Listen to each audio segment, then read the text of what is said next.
There was a question in chat about the amount of stake in Japan are coming from Japan.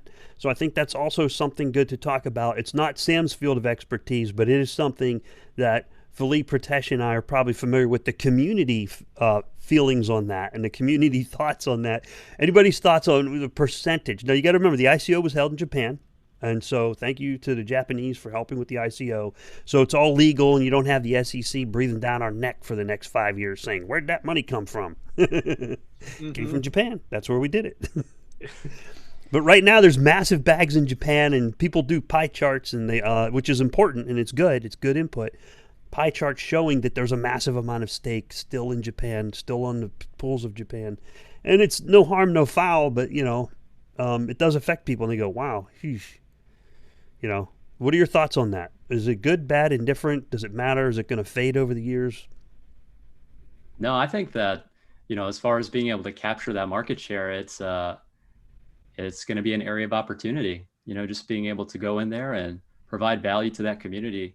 I don't think that it necessarily is going to affect decentralization in the long run. It makes sense with the ICO being held in Japan for Japanese holders to have a significant stake in the network, but I think it's an opportunity. It is. I think part of the problem we're saying with Japan is that it's not getting delegated. So there's a ton of stake out there that just has not been delegated that people are assuming is coming mostly from Japan. And if that's the case, if they're not delegating their stake, they're probably sitting on it, waiting for Cardano to get up above a certain price point, and then they're going to sell it off, and then those funds won't be in Japan anymore at that point. That's another way you can look at it. Yeah, it takes years for it to spread. It has to have enough value for the holder to want to sell it off, and then now somebody else holds that. I saw someone did a price comparison chart. For example, Ethereum was at 14% distribution, and Cardano was at 15 or 16%. It was only a few percent behind Ethereum, and it's also a few years behind Ethereum in time. So over time, it disperses. So the value has to go up enough for those big bag holders that are holding like 100 million ADA to sell it. Mm-hmm.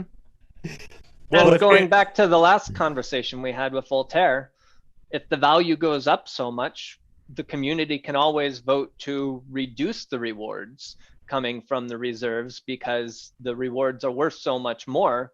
That would extend the life of the reserves even longer. That's a good idea. I hadn't thought of that. Well, Sam mentioned a possible liquidation from Japanese whale investors, but if there are any Japanese whale investors watching the Cardano Effect podcast right now, if you're going to liquidate, that's fine, but you might as well start staking now, and you can have even more ADA. So get that ADA sloshing within the system, and when you want to exit, be my guest. But delegation, you can jump in and out. This is not like Cosmos.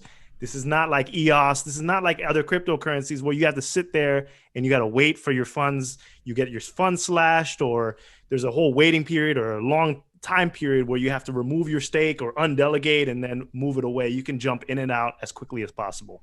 So absolutely. And what I was saying there basically was more of that these people are probably not watching what's going on. They have no idea Shelly's come. They're just sitting on these bags and not watching the podcasts right now and understanding what's going on there.